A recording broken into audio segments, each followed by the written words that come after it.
What's going on, everybody? Joe at the Big Sky Model Workshop, hanging out here on a Wednesday evening, and I thought I would take an opportunity to jump in and support my buddy Link and do another show until Wednesday.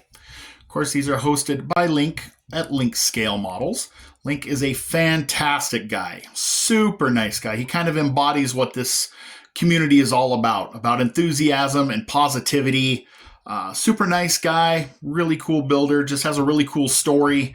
If you're not subscribed to Link, please go check him out. He'll be tagged in the video. Go subscribe. Show Link some love. You'll be glad you did. So, tonight, do a little story time here.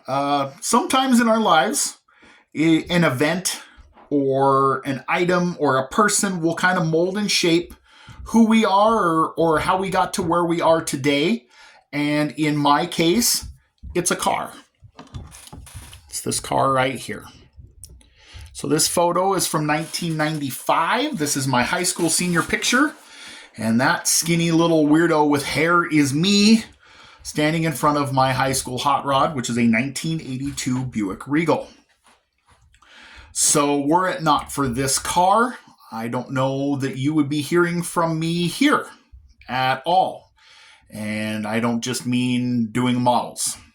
So back in 1995, I am a scrawny, basically invisible high school kid, bullied a bit, mostly because my dad was a police officer. And in a small town, when you get busted for doing stuff you're not supposed to do, they decide to lash out at anybody they can. Unfortunately, I was an easy target because, as you can tell, I wasn't taking anybody to the gun show there. So I'm driving a GMC pickup at that time. I am absorbing base carcraft, hot rod, like I have been forever. And I've been hanging out at the dirt track, but they won't let me race because I am not old enough. You had to be 18 back then. So if I wanted to do any sort of racing, I was going to have to do it at the drag strip. Doing a little hunting for a car, and I go past the Buick Pontiac dealership. And sitting in the lot is a 1970 Buick GS 350. So I figured this is a good start. I always kind of like those over Chevelles anyway. So I go and I inquire about the Grand Sport. And the guy, the salesman there, it's one of his personal cars that he's selling.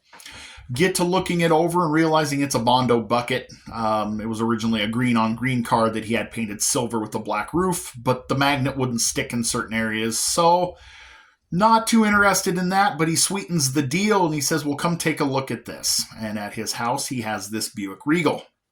So we trade my freshly painted, freshly small block-powered 79 GMC four-wheel drive for the pair. And the Grand Sport I tried to work on and ultimately sold because it just really was too far gone. The engine was tired and it needed more than I had the skills to work on.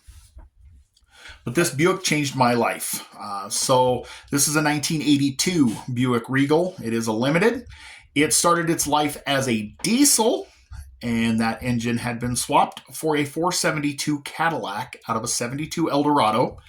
Little tech tip for you guys. If you want to swap a Cadillac engine into a G-body or anything like that, you need the oil pan and pickup tube from an Eldorado because it's rear sump and fits just like it's supposed to. Fit perfectly. So this car was very docile. It idled very smooth. It had a 241 rear gear. It would get 15 plus miles to the gallon on the highway, and it would run 15 nines at the drag strip while blowing the right rear tire clean off of it. You can see I have some trophies down there in front of me. So I took to bracket racing pretty well. Didn't know much about racing the stripe. I just dialed in and went for it. Was really good on the tree, just kind of naturally. Won my first race, won my second one. Third race, there was nobody else in high school class, so I ran in the loser out bracket against the grown-ups. That's what they decided to let me do. So everybody who lost in the first round in Pro, Super Pro, and Sportsman, I got to race them. And I won that race. I went 4 rounds, knocking off everything from 13 down to 10-second cars with my dial-in at 15.9. Made 2 of them red light and made the other 2 breakout. I'm pretty proud of myself there. I just stuck to my lane, did my own thing. Cutting 020 lights didn't hurt. Got to the last race, and I made a mistake in the semifinals that cost me the championship. I started late in the season of an 8-race season, but racked up enough points that all I had to do was make the finals to win the championship. And I kind of blew that. That was painful. But turned out to be a good thing here because reading CarCraft magazine, and I had found a scholarship program that was available. And I'm going to zoom out. And I'll fast forward you here to a copy of National Dragster from December 6th, 1996. Now, by this point, I have already graduated high school, but they finally have announced the winners of the Legends of Drag Racing High School Scholarship Program. So representing Northwest Division, Division 6, is me right there.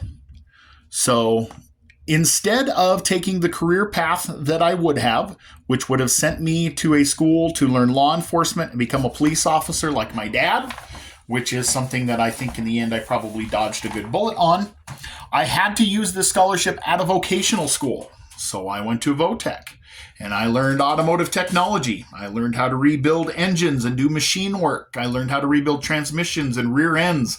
I learned about suspensions and diagnostics and became a mechanic instead. So I came home, and for the next probably 2 decades of my life, I was either a parts guy, a service guy, a mechanic. I did auto glass. I did tires. I was really adept at alignments and suspension work. And I built automatic transmissions on the side for guys at the dirt track. So had I not done that, I would have either gone into law enforcement or I may not be here. So being heavily bullied as I was in high school, and battling some depression and things like that, there were a couple of moments there where I kind of considered not showing up anymore, if you will. So this car gave me some purpose. All of a sudden, to some people, I actually was somebody.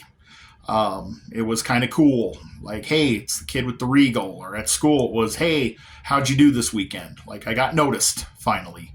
It was a big deal. It was a really big deal to me. Got me from there to the Votech to back into dirt track racing, where I ran dirt cars and demolition derby. I unfortunately sold this car in the summer of 1998. Like an idiot, I bought a brand new Dodge Dakota because it was purple and it was cool, and I just had to have a new truck, and I really didn't need to have a new truck.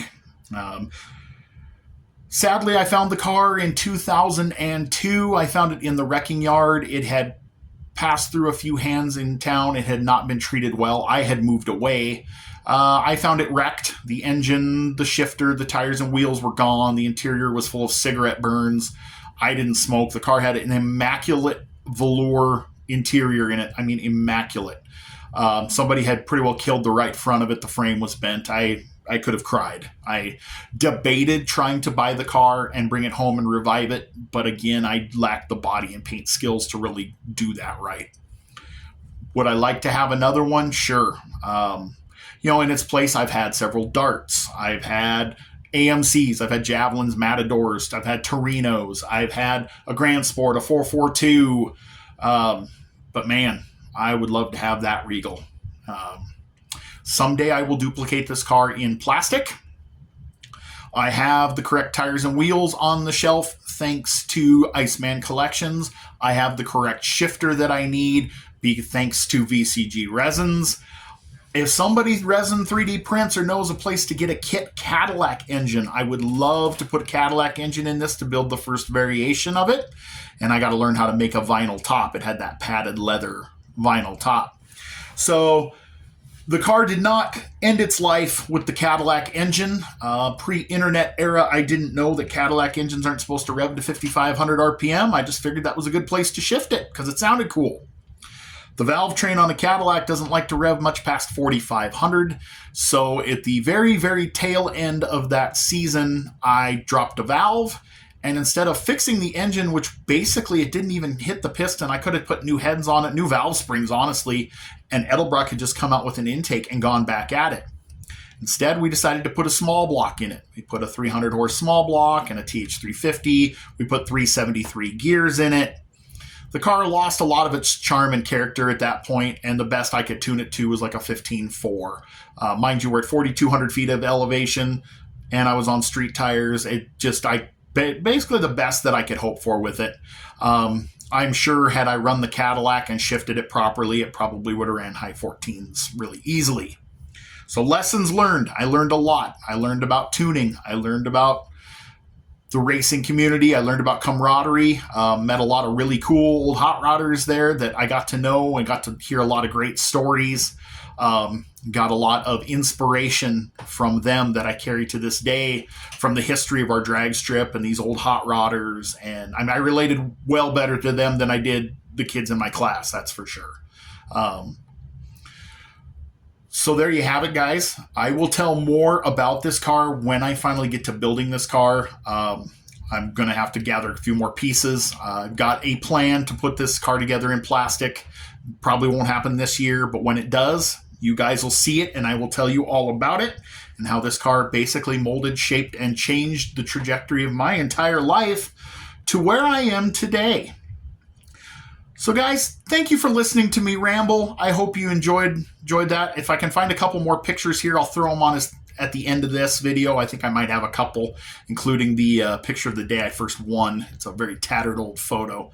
But go check out Link's channel, if you will. Link is a fantastic guy, and thank you for hosting the show until Wednesday. This has been a lot of fun. So hope you guys have had a great week. Hope you have a good evening. We're halfway through the week. Take it easy. God bless you, and I'll catch you on the next one.